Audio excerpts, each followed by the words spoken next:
Así inicia Es Noticia, noticia en profundidad. Qué placer acompañarles. Soy Tatiana Pérez, les saludo desde nuestra sede central en Caracas, en Venezuela. A partir de este momento, en la próxima hora, tenemos 3 temas que son noticia. Aquí están primero desplegados en titulares. En noticia argentina, con obstaculización de la justicia y el intento de minimizar la gravedad del atentado. Así se cumple un año del intento de asesinato de la vicepresidenta de la Nación, Cristina Fernández de Kirchner. Analizamos uno de los más graves ataques a la democracia desde su retorno tras la dictadura de Videla.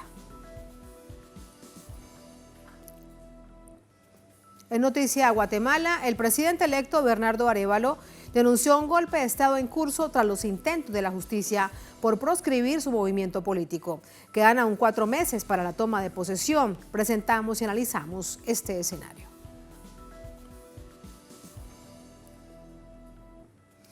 En noticia Francia, ninguna acción popular detuvo la regresiva reforma pensional del presidente Emmanuel Macron. A pesar de las enormes protestas, el plan neoliberal sigue su curso en el llamado país de los derechos humanos. Les contamos.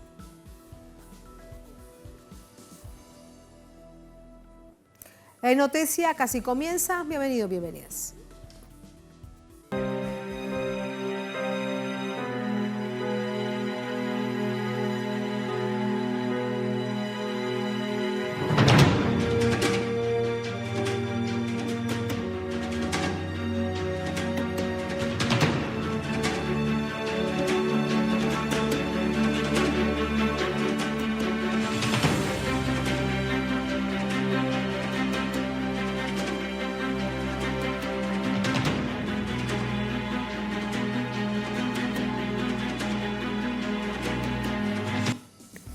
En noticia argentina, se cumple un año del intento de asesinato a la vicepresidenta del país, Cristina Fernández de Kirchner. La impunidad es protagonista, apenas 3 procesados, ningún autor intelectual. Lo vemos. El 1 de septiembre de 2022, el brasileño Fernando Sabac Montiel apuntó una pistola contra la cabeza de Cristina Fernández de Kirchner. La bala no salió. El atentado ocurrió a las puertas de la casa de la vicepresidenta, mientras una multitud estaba reunida allí en apoyo a Fernández durante la recta final del primer juicio que enfrentaba, en el marco de la persecución judicial de la que es objeto. La causa del ataque fue calificada como un homicidio doblemente calificado por alevosía y por el concurso premeditado de 2 o más personas, agravado por el empleo de un arma de fuego en grado de tentativa. Se elevó a juicio con apenas 3 procesados, Sabac Montiel, su novia Brenda Uliarte y Nicolás Carrizo. Son conocidos en el país como la Banda de los Copitos, por haber sido vendedores de algodón de azúcar. La querella de la defensa sostiene que la investigación no debe limitarse a los autores materiales del intento de magnicidio. Las primeras hipótesis vincularon a Sabac Montiel con Revolución Federal, un grupo de ultraderecha responsable de difundir mensajes de odio en contra de Cristina Fernández y otros políticos kirchneristas, además de expresar abiertamente la idea de asesinar a la vicepresidenta. Este viernes, uno de los abogados de la vicepresidenta, Marcos Aldazabal, planteó que en este caso el Poder Judicial ha mostrado su inoperancia y sus compromisos políticos, demostradas en una serie de irregularidades cometidas. Por ejemplo, que el primer día de investigaciones se perdiera el contenido del celular de Sabac Montiel y que 3 días después, el intento de fuga de su novia.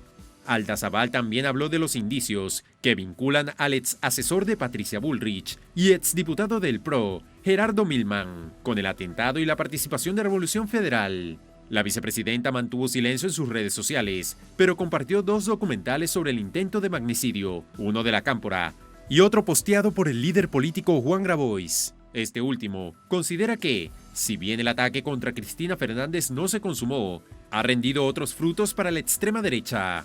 El atentado cumplió su objetivo.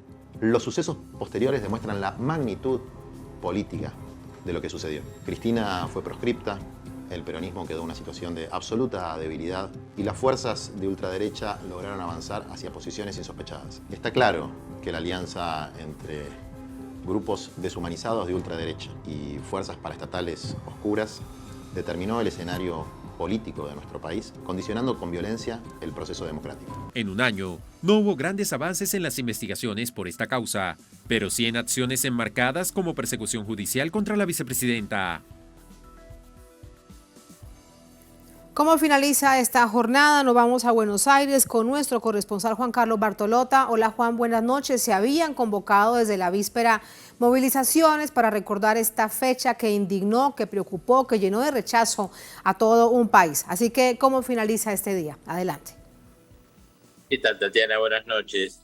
Efectivamente, hoy hubieron diversas movilizaciones en el ámbito del Congreso principalmente, también en el Palacio de Tribunales, organizados por sectores, por ejemplo, de jubilados, centros de jubilados del país y ex empleados de empresas privatizadas en la época del menemismo, y por un sector de ATE, la Asociación de Trabajadores del Estado, que realizaron, por ejemplo, una movilización frente al Congreso, al anexo del Congreso, y donde se encuentra la confitería Casablanca, desde donde Milman supuestamente le habría dicho a sus asesoras: cuando la maten, yo voy a estar camino a la costa. Bueno, una jornada, mientras esperaba el pase, estaba recordando que hace un año a esta parte estábamos saliendo también en vivo desde aquí, desde la Argentina. Creo que fuimos, sin temor a equivocarme, uno de los primeros medios internacionales en dar la noticia sobre este atentado contra Cristina Fernández de Kirchner. Esa mañana, Tatiana, habíamos conseguido una declaración, justamente un saludo de Cristina Fernández, que no había hablado desde la condena a la cual había sido sometida el 22 de agosto. Envió un mensaje para Telesur. En la mañana con Cristian Ibarra habíamos obtenido ese testimonio, porque hacía días que estábamos de guardia allí, porque se habían producido movilizaciones de apoyo a Cristina, pero antes, y esto tiene que ver con lo que pasó posteriormente, hubo un fuerte hostigamiento de sectores opositores, de manifestantes supuestamente independientes, en el domicilio de Cristina Fernández de Kirchner. Por ello la movilización de los sectores cercanos al kirchnerismo se producía todos los días, todas las noches, en apoyo a Cristina Fernández. Hubo incidentes, recordarás, estaba rememorando algunos audios de oficiales de la policía de la ciudad de Buenos Aires, a las órdenes de Horacio Rodríguez Larreta, que decían, por ejemplo, un subalterno le decía: está el gobernador de la provincia de Buenos Aires, y ese oficial a cargo del operativo decía: hoy el gobernador es un militante más, con una clara intencionalidad política. Bueno, todo esto fue un poco el caldo que después terminó en este intento de atentado por parte de Fernando Sabac Montiel, que fue el autor del intento de dispararle el arma en la Versa calibre 22 en la cabeza a Cristina Fernández de Kirchner, como hemos visto lamentablemente en tantas imágenes, ¿no?, que se han reproducido desde ese tiempo a esta parte. Así que bueno, la movilización hoy fue eso, reclamar que pasó un año, pasaron muchas cosas, se conocieron muchos detalles, se van a conocer en próximos días más detalles, y la verdad que solamente 3 detenidos, y como bien decía el informe, sin saber demasiado sobre los autores intelectuales. Carlos Tejeldín, que es el abogado de Brenda Uliarte, ya adelantó que la semana próxima su defendida va a ir a ampliar su declaración, y supuestamente, según el abogado de Brenda, va a decir que a los manifestantes que estuvieron durante mucho tiempo de Revolución Federal, hostigando a la vicepresidenta y participando de actos contra el gobierno nacional, se les pagaba una cifra de aproximadamente 10.000 pesos, estamos hablando de unos $30 aproximadamente por día, el valor del dólar oficial de hoy,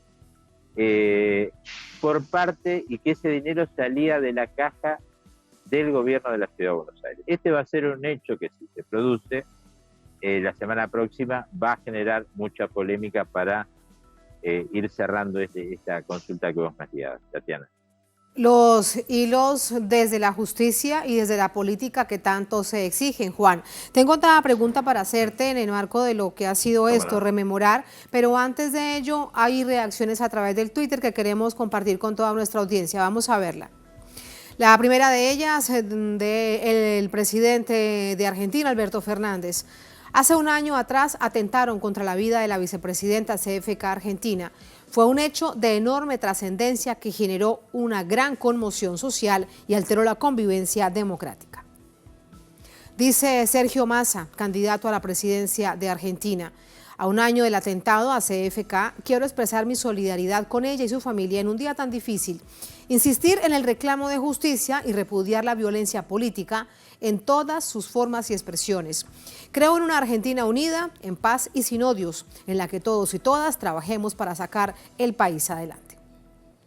Dice Prensa de Madres, Plaza de Mayo: a un año del atentado, las madres seguimos diciendo todos somos Cristina, no a la proscripción, Cristina conducción.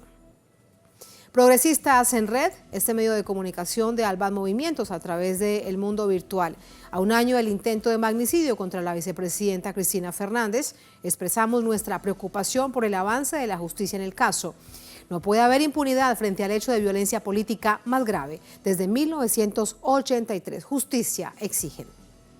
Dice Vir Escabio: no fueron 3 loquitos sueltos, la justicia es cómplice, un año de impunidad. Y aquí hay una breve reseña de un documental que da cuenta de esto, que fue presentado hoy a la opinión pública. Nunca fui de ellos, ni lo voy a hacer. Me quieran matar, meter presa, nunca voy a ser de ellos. Yo soy del pueblo y de ahí no me muevo. Cristina Elizabeth Fernández a la pena de 12 años de inhabilitación especial perpetua para ejercer cargos públicos, accesoria legal y...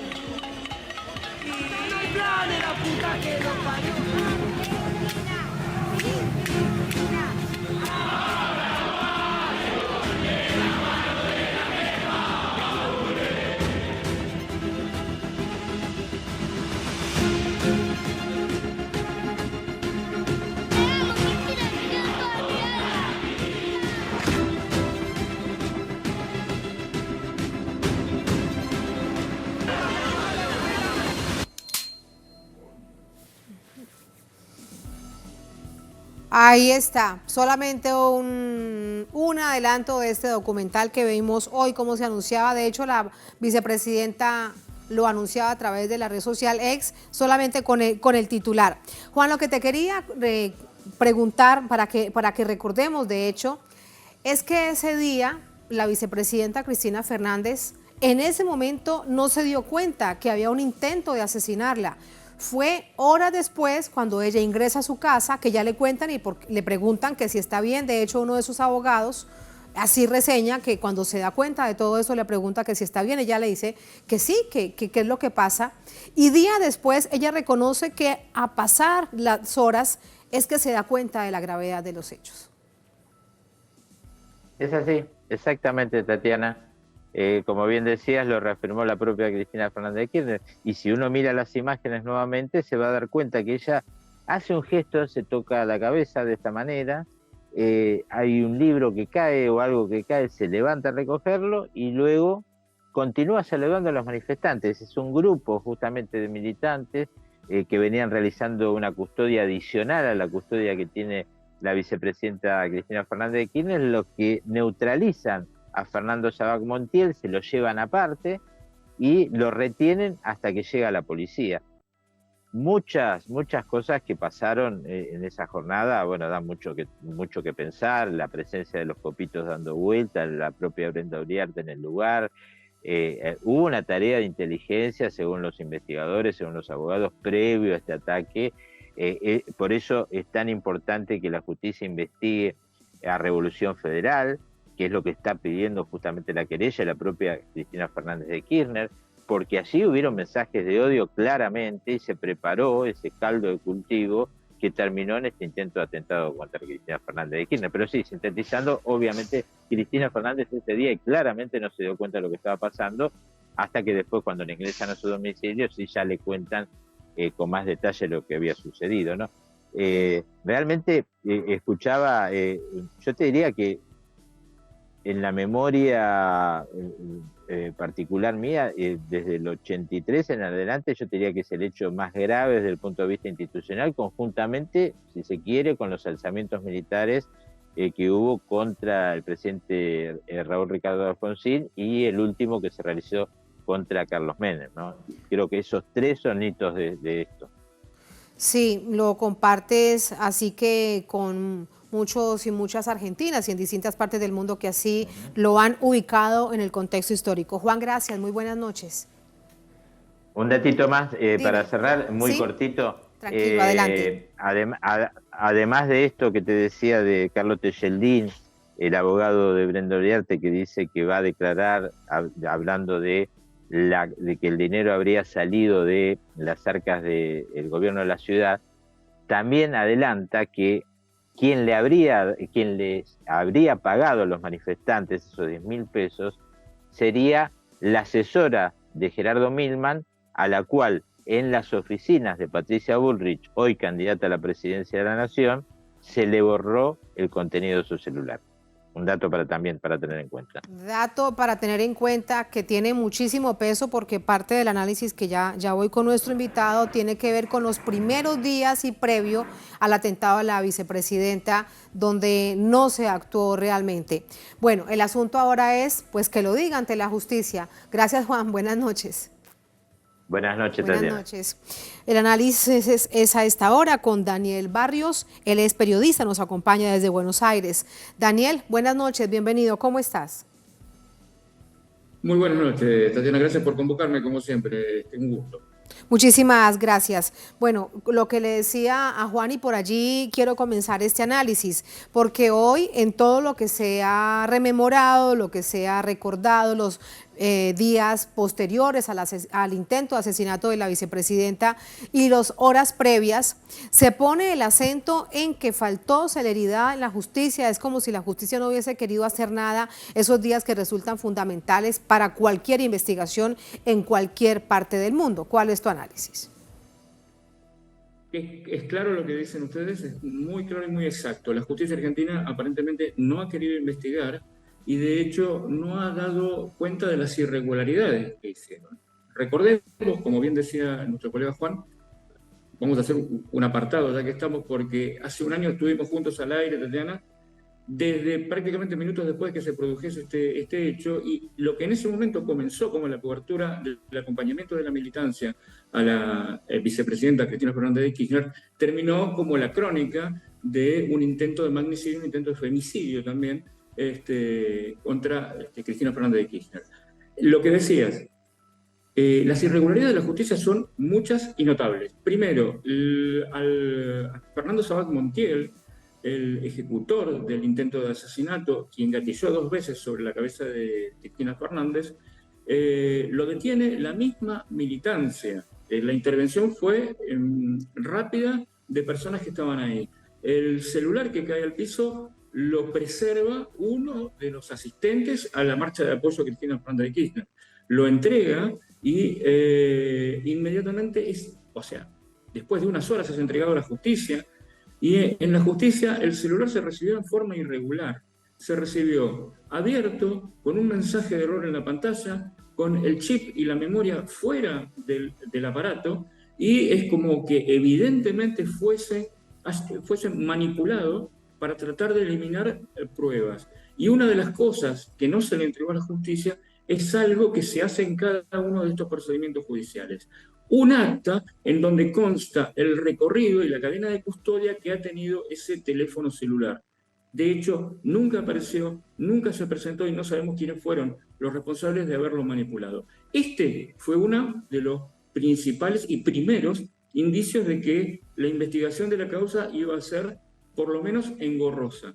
Después, no haber detenido a Brenda Uriarte, la pareja del agresor, de forma inmediata, y que hayan pasado varios días hasta que la detuviesen, el no querer investigar la presunta complicidad o presunta instigación de realizar el hecho de personajes como, bien decía Juan recién, Milman, Gerardo Milman, diputado de la Fuerza Pro de Juntos por el Cambio, quiere decir que parte de la justicia no quiere avanzar sobre la investigación, no quiere escalar y quiere dejar simplemente en 3 personas, Brenda Uriarte, Fernando Sabac Montiel, el ejecutor, y un contratista de estos 2 personajes, que se llama Nicolás Carrizo, que supuestamente proveyó no solo de los elementos de trabajo que ellos disponían para trabajar como vendedores ambulantes, sino que también aparentemente del arma que se utilizó en el intento de asesinato.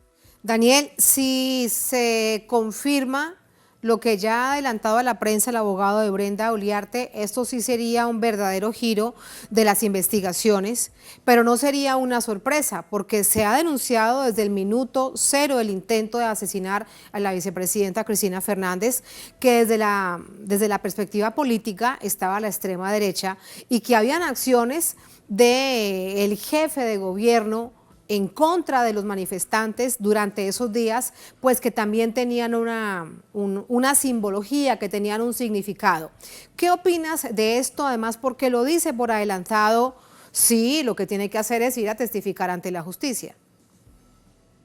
Exactamente, y no deja de presentar sorpresas esta causa de investigación del asesinato de la vicepresidenta Cristina Fernández de Kirchner. Yo te voy a rememorar un poco quién es Carlos Tejeldín.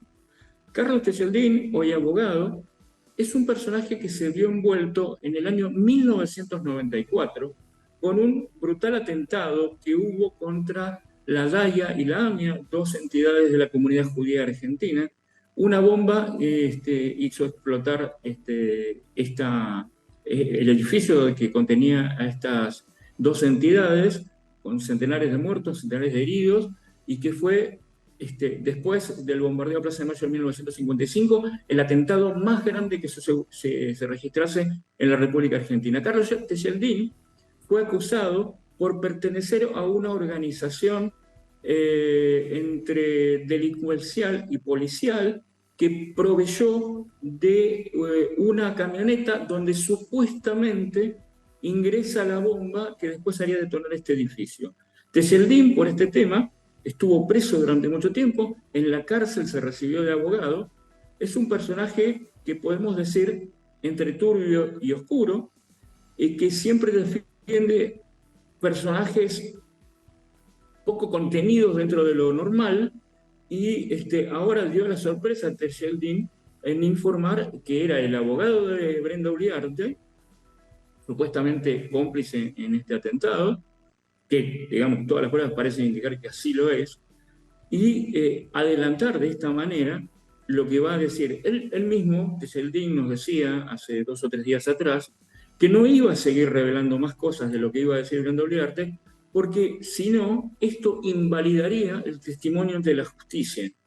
Así que va a haber que tener mucha atención en ver qué es lo que dice y también cómo lo dice, para que este testimonio no se vea invalidado de acá a futuro por la defensa de los presuntos nuevos involucrados, que sería esta parte política que sería la instigadora del atentado. Claro, y con respecto a Gerardo Milman, ¿por qué no se ha adelantado todas las investigaciones necesarias si hay una vinculación y unos hechos que dan cuenta de que él estaría políticamente involucrado?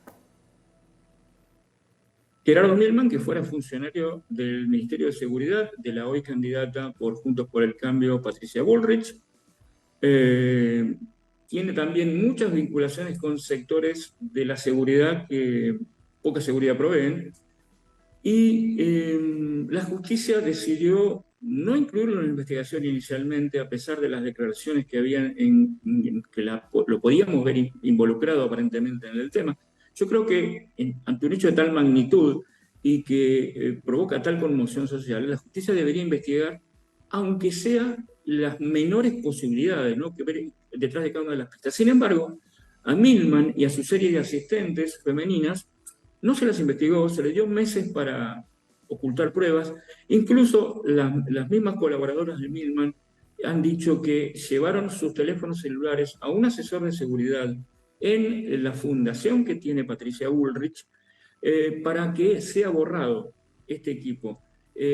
Así que imagínense, no solo no quisieron investigarlo, sino que le dieron tiempo de que ante la posibilidad de ser investigado, también se hayan visto eliminadas todas y cada una de las pruebas que pudiesen comprometer a este sector que sería el instigador político, ¿no?, el que produciría, darle la idea, por decirlo de alguna manera, a Fernando Sabag Montiel de realizar todo este tipo de iniquidades que ha hecho. Sí, Daniel, para despedirte después de un año de este intento de asesinato de la vicepresidenta, todo lo que ha sucedido, el resultado en las PASO, un resultado que se va hacia la extrema de la extrema derecha, con un personaje que podría, según las encuestas, en primera o en segunda vuelta solo decidir al pueblo, pero en todo caso nos remitimos a la encuesta, podría ser el presidente de Argentina. ¿Cómo se entiende entonces ese intento de asesinar a la vicepresidenta, la figura del campo popular más importante del país en este momento desde hace muchísimos años, en la proscripción además judicial y política para llegar a hoy? Sí, ahí ha tenido mucho que ver también el caldo de cultivo generado por los medios de comunicación, ¿no? Yo creo que la inmensa mayoría de los medios de comunicación en Argentina han deshumanizado tanto la figura de quien fuera presidenta 2 veces de los argentinos y hoy vicepresidenta, la ha vilipendiado tanto, la ha acusado de tantas cosas que incluso a lo largo de este año nosotros hemos visto que han caído, por decirlo de alguna manera, estas causas judiciales porque no tenían asidero, no tenían sustento y no tenían pruebas. Yo creo que esta deshumanización, que incluso hay mucha gente que cree en Argentina que no es cierto que es una farsa este atentado. Inexplicablemente, lo digo, y lamentablemente. Sin embargo, la gente no tiene en cuenta que este tipo de acontecimientos, de utilizar, por decirlo de alguna manera, esta guerra cognitiva, ¿no? Esto del lawfare, de utilizar la justicia y los medios como aliados para torcer el pensamiento de las personas, ya se utiliza en toda América Latina, lo ha sufrido el propio Lula. Si un personaje del calibre, del nivel del estadista que es Lula, lo sufre de esa manera, ¿cómo no lo va a sufrir cualquier otra de las personas? Lo vemos activo hoy en el Ecuador, con una notable cobertura de Telesur, lo vemos día a día, lo vemos en el Perú. Así que creo que tiene que ver con una forma de hacer política que lamentablemente ha llegado a nuestro subcontinente en los últimos tiempos. Muchísimas gracias, Daniel. Buenas noches. Con todo gusto. Buenas noches. Muchas gracias. Buenas noches. Así vamos a la primera pausa en esta emisión de Es Noticia. Al volver en Noticia a Guatemala, el presidente electo Bernardo Arévalo denunció un golpe de Estado en curso tras los intentos de la justicia por proscribir su movimiento político. Quedan aún 4 meses para la toma de posesión. Presentamos y analizamos este escenario. Al volver, estamos en Es Noticia.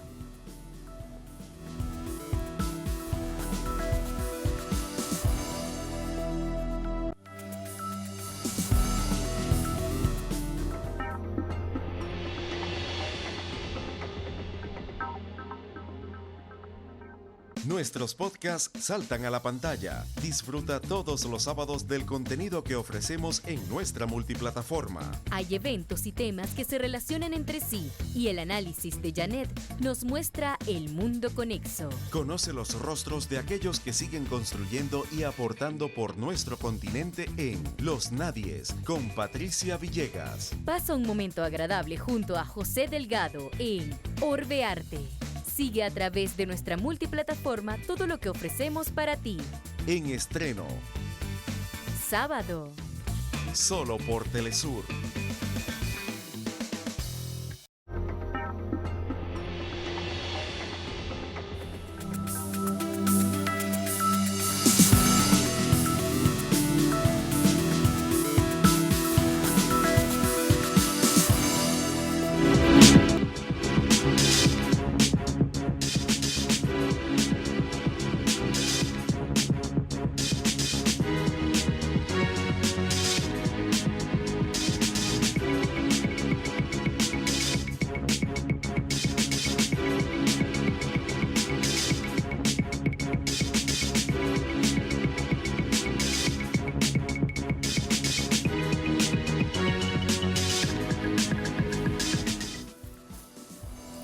En Noticia Guatemala, el presidente electo de esta nación centroamericana, Bernardo Arévalo, denuncia un intento de Estado que está avanzando en curso en su contra. Sucede a 4 meses antes de posesionarse. Vamos a verlo.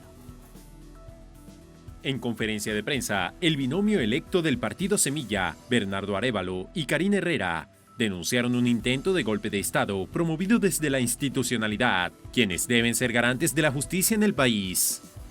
Un golpe de Estado en curso, en el que el aparato de justicia es usado para violar la justicia misma, burlando la voluntad popular expresada libremente en las urnas el 20 de agosto.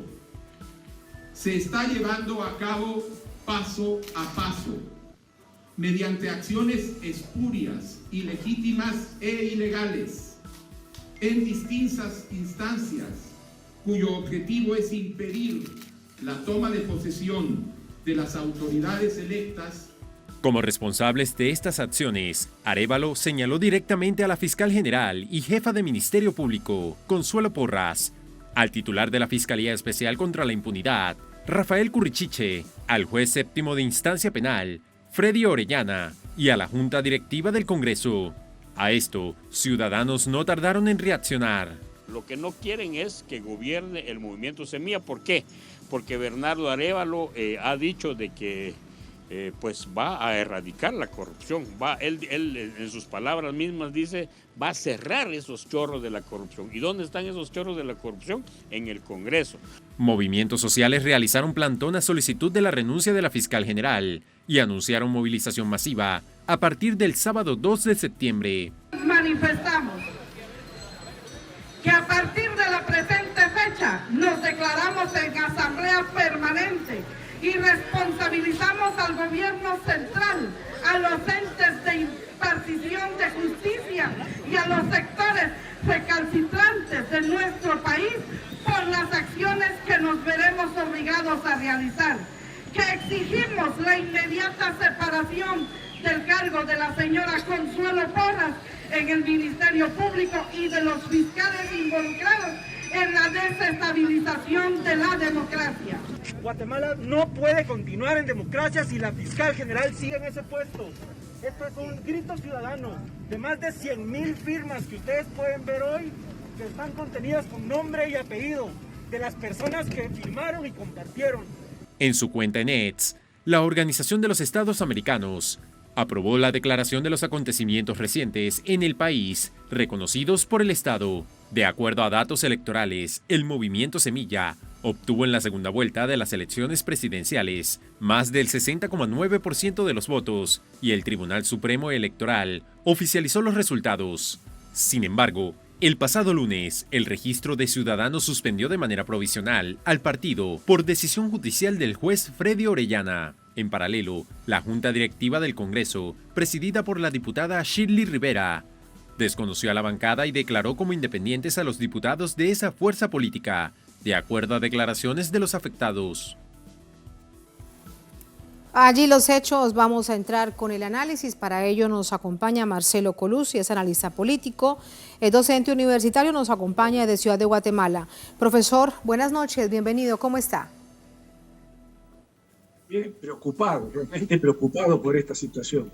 Es que esto, además que veíamos en el informe, ya lo denuncia el propio presidente electo Bernardo Arévalo. Un intento de golpe de Estado, un golpe de Estado en curso. Esto ya pasó de castaño oscuro, para plantearlo coloquialmente. Desde la justicia, ¿qué piensa usted que está sucediendo? ¿Quién está operando para que este ambiente, tal como sucedió antes de la segunda vuelta, se pensaba que no se llegaría a la segunda vuelta, ahora se piensa que no se podrá posesionar Bernardo Arévalo? En realidad ya hace varias administraciones, o sea, hace una buena cantidad de años, que se ha enquistado en todos los poderes del Estado esto que se ha dado en llamar el pacto de corruptos. O sea, es un contubernio mafioso de cierta clase política tradicional, de derecha y conservadora, con un empresariado, no es la totalidad del empresariado, un empresariado corrupto, un empresariado arribista, que se ha ido formando a la sombra del Estado durante la guerra interna que se vivió acá años atrás. Hay sectores del ejército, cuadros militares, no como ejército, no institucionalmente, viejos cuadros del ejército, crimen organizado.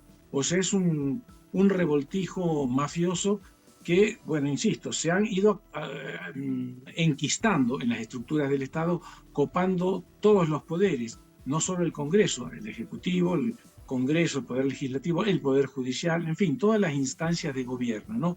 La Procuraduría de Derechos Humanos, la Policía Nacional. Es una mafia que viene haciendo sus negocios, ligado a negocios calientes, narcoeconomía, contrabando, etcétera, contratos corruptos que se hacen con el Estado para grandes obras de infraestructura que nunca se hacen por la mitad, en fin.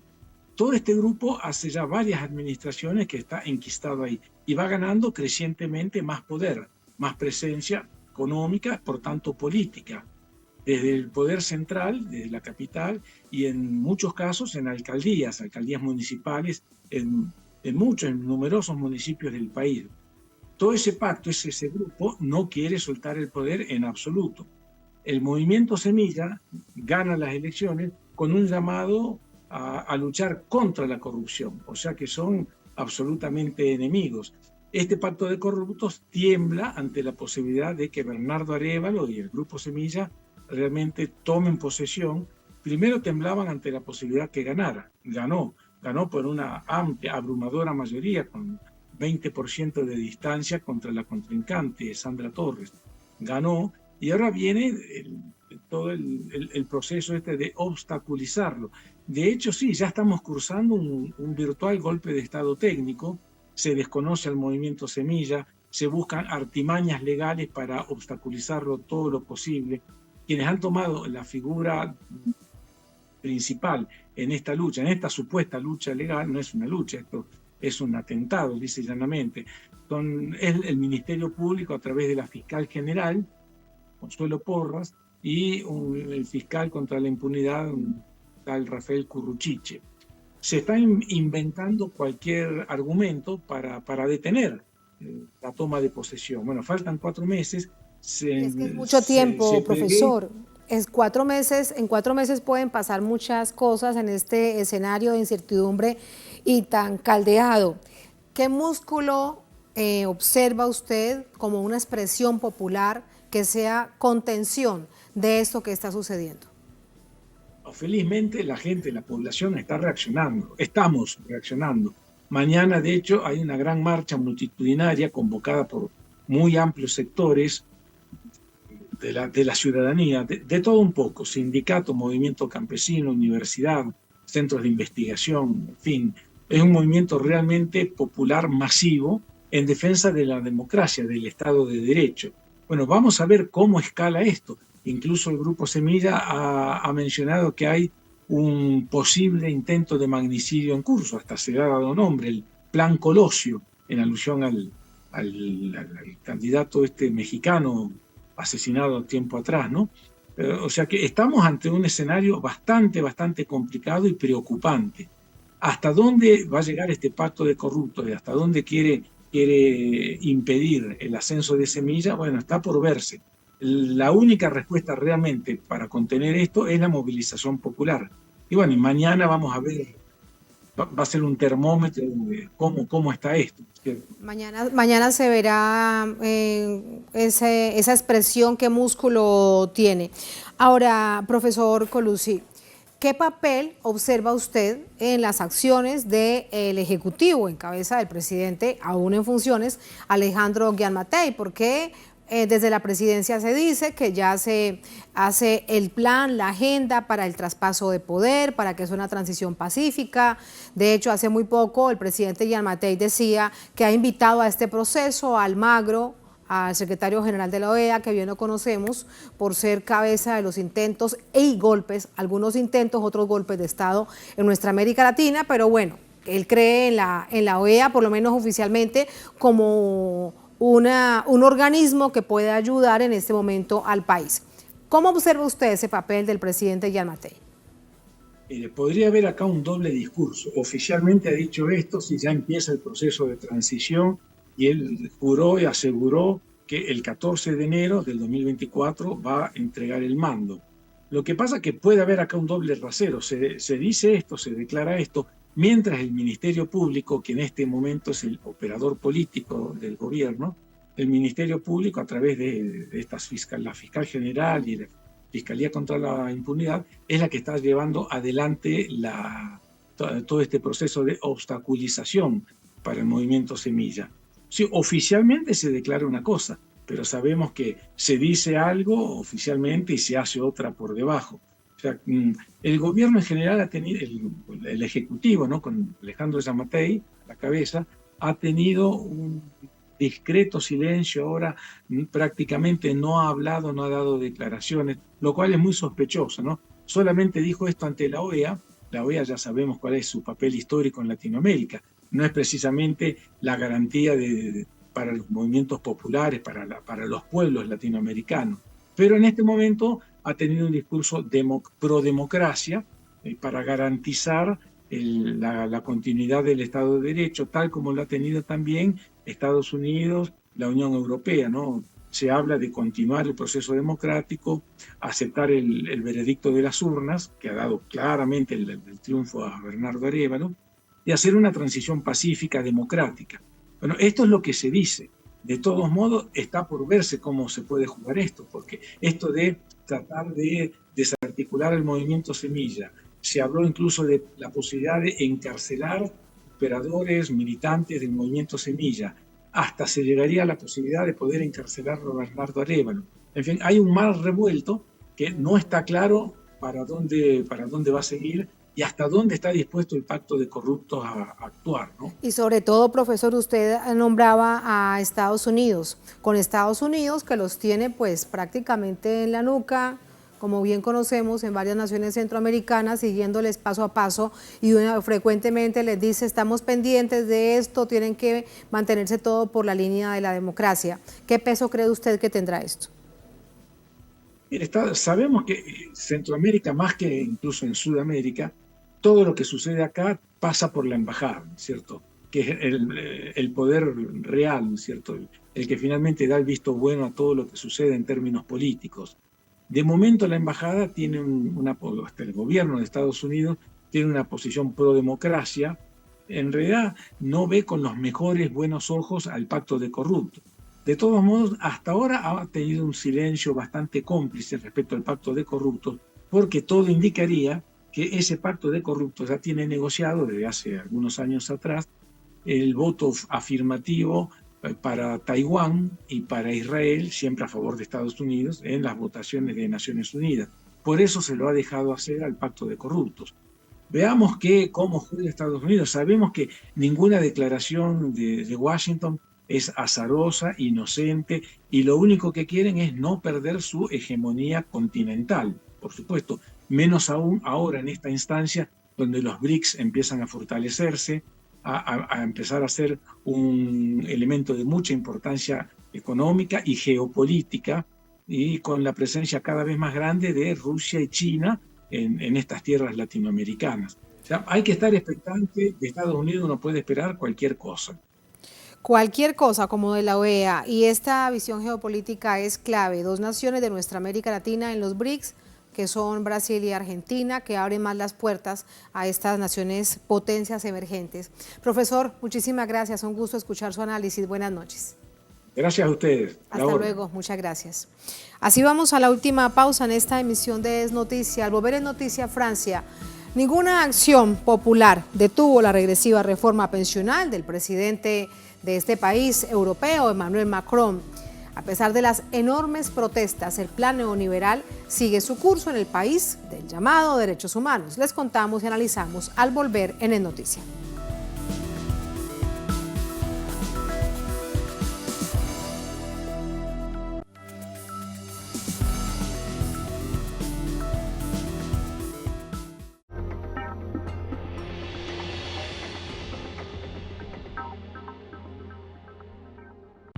Desde República Dominicana hasta Venezuela. Telesur conecta fronteras.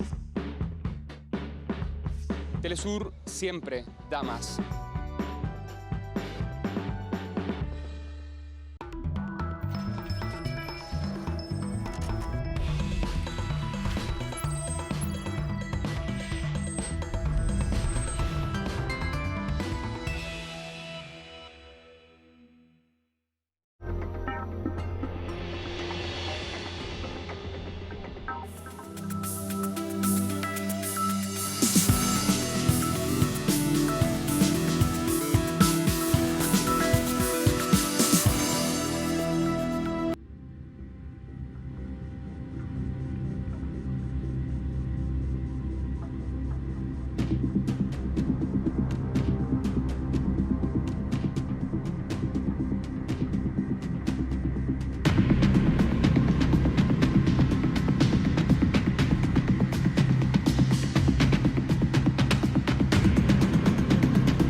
En noticia, Francia, este viernes entró en vigor la reforma de pensiones impulsada por el presidente Emmanuel Macron. Y esto pese al enorme rechazo de la ciudadanía. La oposición en el Congreso intenta dar marcha atrás a esta impopular decisión. Vamos a verlo. Este viernes entró en vigor la nueva reforma de pensiones impulsada por el presidente Emmanuel Macron, que implica que la edad de jubilación se retrasará a los 64 años. También significa un incremento de 43 años de cotización para recibir la pensión completa. La diputada de la Asamblea, Mathilde Panot, aseguró que la bancada opositora, Francia Insumisa, discutirá esta decisión en el Parlamento el 30 de noviembre para derogarla. También denunció que la nueva ley fue aprobada en contra de la inmensa mayoría del pueblo tras la ola de manifestaciones que generó en el país. En tanto, el Sindicato de Trabajadores considera la resolución como injusta. Hay un tema sobre el que hay que hacer un referéndum, y es la reforma de las pensiones. Es la manera de salir airosos de este conflicto históricamente largo y fuerte, para resolver la profunda desconfianza que existe entre la población y los gobernantes. Según el gobierno de Macron, esta medida es la única opción viable para que el sistema de pensiones no colapse. Para los detractores, el dinero podría recuperarse a través de medidas de impuestos a los más acaudalados. Opciones desde la oposición política al presidente Emmanuel Macron es lo que se está pidiendo ante el enorme rechazo popular. Vamos al análisis. Para ello nos acompaña la doctora Aribel Contreras Suárez, coordinadora en la licenciatura Negocios Globales en la Universidad Iberoamericana en Ciudad de México. Nos acompaña desde el DF. Doctora Aribel, bienvenida. Muy buenas noches. ¿Cómo está?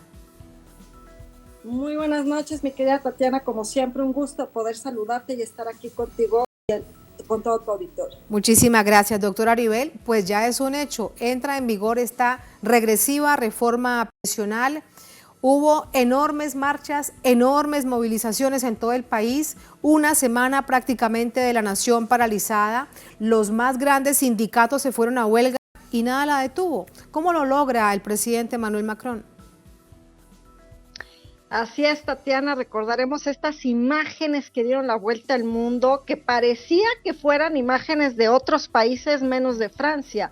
Por supuesto que esta propuesta que él la anunció desde que estaba en la campaña para este segundo periodo en su proceso de reelección, pues hoy es una realidad, pero en medio de unas operaciones ahí políticas muy ajustadas, puesto que la oposición al interior de la Asamblea Nacional, pues no quería aprobarla, pero como tú bien destacas, Francia estaba literalmente en llamas. Te comparto que yo tuve la oportunidad de ir a Francia, lo que fue prácticamente a finales de mayo, y era interesante escuchar a los franceses cómo desde jóvenes hasta adultos cuestionaban esta decisión de Emmanuel Macron, que aunque estaba muy bien argumentado el tema de que el presupuesto a largo plazo no iba a alcanzar si no se aumentaba esta edad de 62 a 64 años, la gente en verdad está verdaderamente enfadada.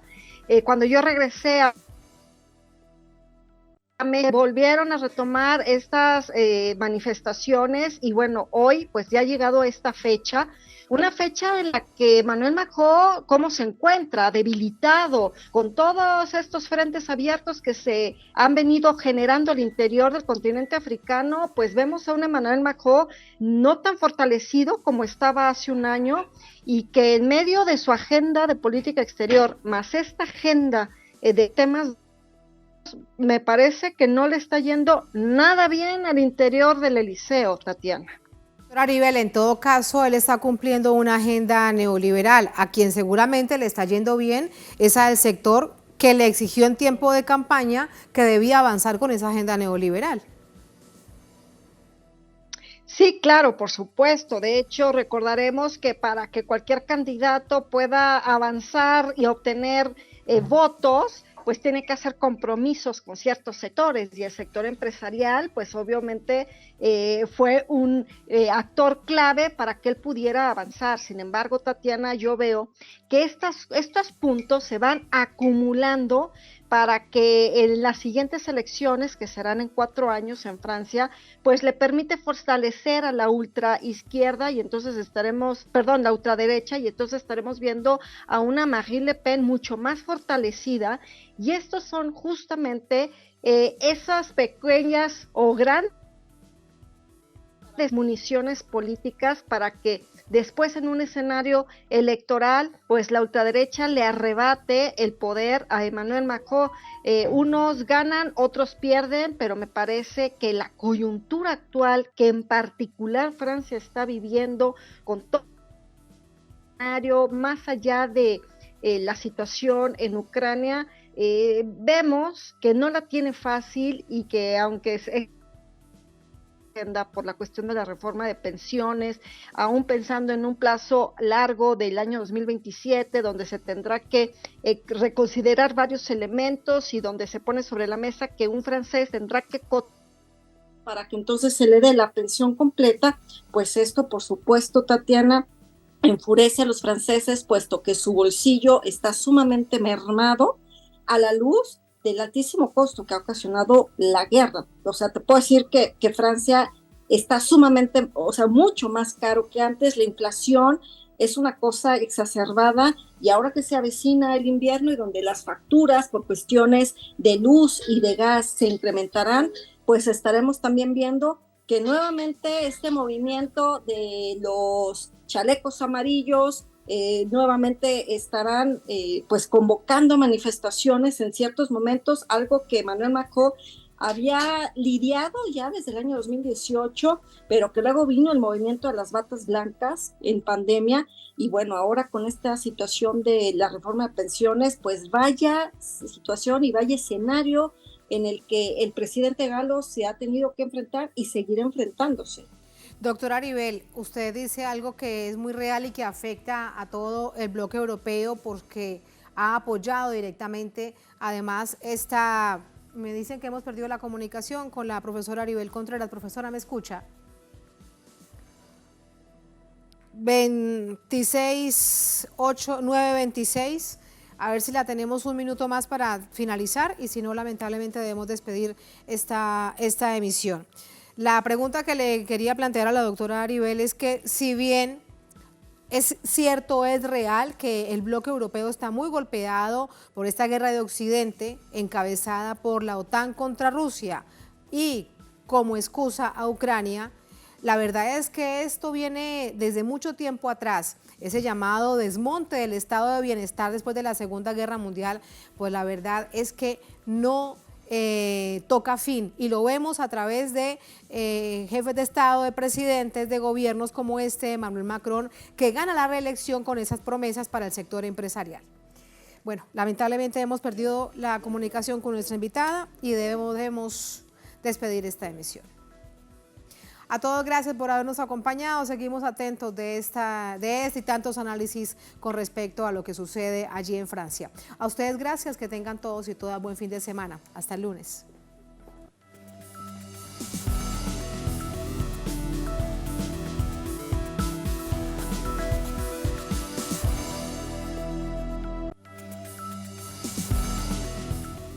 Este 11 de septiembre se cumplen 50 años